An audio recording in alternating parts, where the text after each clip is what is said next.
द्रोणाचार्य की आत्मकथा भाग 7। मेरे लिए यह श्रेय का मार्ग नहीं है। जिन महर्षि के श्री चरणों में बैठकर बड़े बड़े भूपाल गौरवान्वित होते थे, उनका पुत्र होकर मैंने राज परिवार की सेवा को जीवन वृत्ति के रूप में अपनाकर आत्म दृष्टि में ही अपने को बौना बना लिया है। सेवा कार्य को कितना ही सम्मानित रूप दिया जाए, किंतु वस्तुतः सेवक का अपना विचार, चिंतन, आचरण, प्रकृति एवं क्रियाकलाप सब कुछ यथार्थवादी हो जाते हैं। उसकी जीवन पद्धति में एक रूपता का अभाव हो जाता है। आए दिन अन्य लोगों की आकांक्षाओं के अनुरूप स्वयं को ढालने के फेर में उसका व्यक्तित्व नष्ट हो जाता है। कई बार दूसरों की अपेक्षाओं एवं सामाजिक अपरिहार्यताओं के कारण ऐसे निर्णय लेने पड़ते हैं जो अप्रिय एवं लीक से हटकर किए गए प्रतीत होते हैं। पश्चातवर्ती लोग अत्यंत सूक्ष्म विवेचना एवं निष्पक्ष सोच के आधार पर ही ऐसे लोगों के व्यक्तित्व का मूल्यांकन कर पाते हैं। कीर्ति या यश प्राप्ति का सुयोग मिलने पर त्याग के पर्याप्त उदाहरण मिल जाते हैं, किंतु दूसरों के हित साधन के लिए अपयश की संभावना के रहते गरल पान के उदाहरण विरल हैं।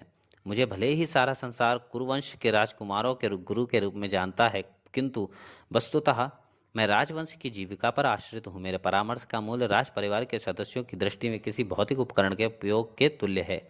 दुर्योधन एवं उसके अनुयायी लोग मेरे प्रति वाचक सम्मान अवश्य प्रकट करते हैं, किंतु उनके मन में मेरे प्रति ठीक वैसा ही भाव है जैसा मूल्य पाकर ज्ञान बेचने वाले शिक्षक के प्रति छात्रों का होता है।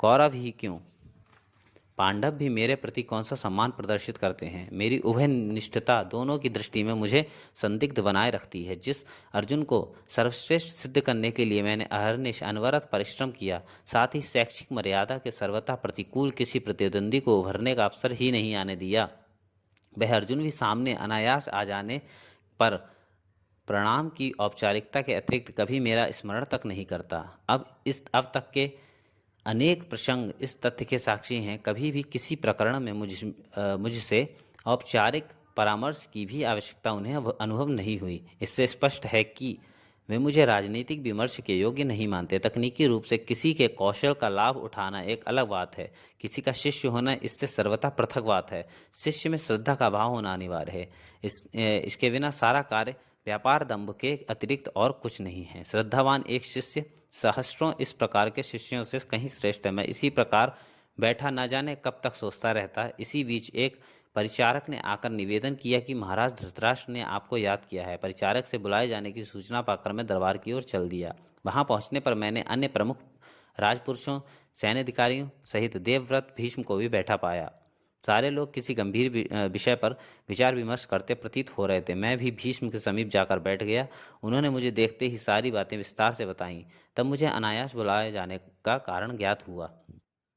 पता चला कि कौरव सेना के कुछ सैनिकों को साथ लेकर गुप्तचर अधिकारी पांडवों की खोज में समीपवर्ती राज्यों में खोजबीन का अभियान पिछले काफी दिनों से चला रहे थे, क्योंकि उन्हें यह निर्देश दिया गया था कि पांडवों के रहने की जानकारी समय सीमा के अंतर्गत करके सूचित करना है। गुप्तचर सारे राज्यों के शासकों की अनुमति लेकर सभी जगहों में जाकर अपने अभियान को सफल करने हेतु प्रयासरत थे। इसी बीच वे खोजते खोजते विराट नगर राज्य की सीमाओं में पहुंच गए। यह राज्य हिमालय की अधिकतिका में अवस्थित सघन वनों से आच्छादित प्राकृतिक सुषमा से परिपूर्ण है। इस राज्य के सैनिकों से कौरव सेना का किसी बात पर विवाद हो गया। हमारे गुप्तचर अधिकारी अपने अभियान की रहस्यमयता को बनाए रखने को विवश थे, अतः परिचय बताने से बचते रहे। विराट के सैनिकों ने राज्यद्रोही मानते हुए उनसे युद्ध प्रारंभ कर दिया। इस अप्रत्याशित आक्रमण से हमारे अनेक सैनिकों को प्राण गंवाने पड़े। जो सैनिक किसी तरह प्राण बचाकर आ सके, उन्होंने दरबार में आकर यह सूचना दी है। अब आगामी रणनीति पर विचारार्थ बैठक चल रही है। इसी बीच दुर्योधन ने तत्काल विराट नगर पर आक्रमण करने का प्रस्ताव रखा। भीष्म या मैं कुछ मंत्रणा पाते इससे पूर्व ही कर्ण, दुशासन, शकुनी आदि ने उसकी बात का समर्थन कर दिया। महाराज धृतराष्ट्र, भीष्म या मुझसे कुछ विमर्श कर पाते इससे पूर्व ही दुर्योधन ने सेना को युद्ध के लिए प्रस्थान करने का निर्देश दे दिया। दुर्योधन के इस तत्कालिक निर्णय से भीष्म सहित सारे लोग अवाक रह गए, किंतु अब विरोध का अवसर शेष न था। दुर्योधन के इस निर्णय से सर्वाधिक पीड़ा के भाव भीष्म के मुखमंडल पर दृष्टिगत हो रहे थे।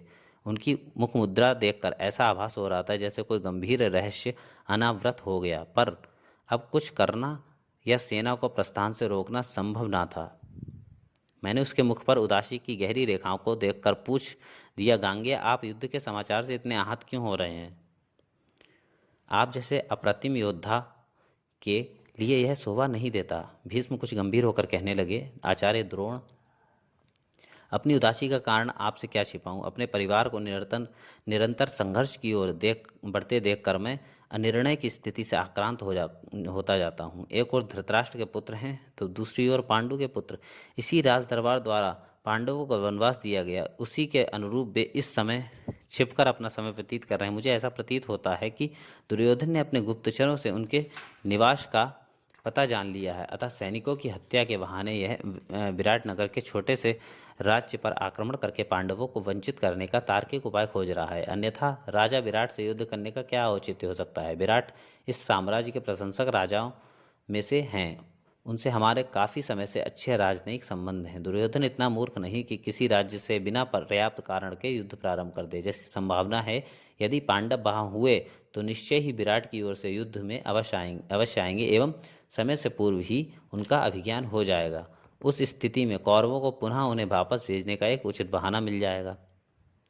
यह भी संभव है कि यही युद्ध आगामी युद्ध की निर्णायक स्थिति का निर्धारण कर दे। भीष्म की इस चिंता से सहमति व्यक्त करते हुए मैंने कहा, आपकी चिंता उचित है, किंतु पहले हमें कालगणना से यह ज्ञात कर लेना चाहिए कि एक वर्ष पूर्व होने में कितना समय शेष है। इसके पश्चात सौर मास एवं चंद्रमास की गणना के बाद यह निर्धारित हुआ कि मात्र एक पक्ष अथवा 15 दिन की अवधि शेष है। हस्तिनापुर से विराट नगर की दूरी को देखते हुए सेना द्वारा यह समय रास्ते में व्यतीत किया जा सकता है। इसी बीच सेनापति आते दिखाई दिए। भीष्म ने उनसे एकांत में कुछ बातचीत की।